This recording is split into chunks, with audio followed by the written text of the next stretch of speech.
สวัสดีทุกท่านครับวันนี้ผมมีเป็นขวดของ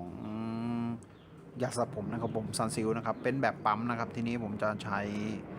ของตัวหัวนะครับผมจะใช้ในส่วนของหัวนะครับ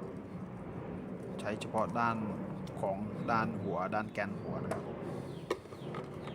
อันนี้เก็บไว้ทำอย่างอื่นครับแล้วทีนี้ก็จะมีเป็นฝาถังซึ่งไม่ได้ใช้แล้วนะครับผมจะทำเป็นถาดล่างนะครับผมแล้วก็มีเป็นกระป๋องนมอลูมิเนียมนะครับผมกระป๋องคาร์เนชั่นนมข้นจืดนะครับผ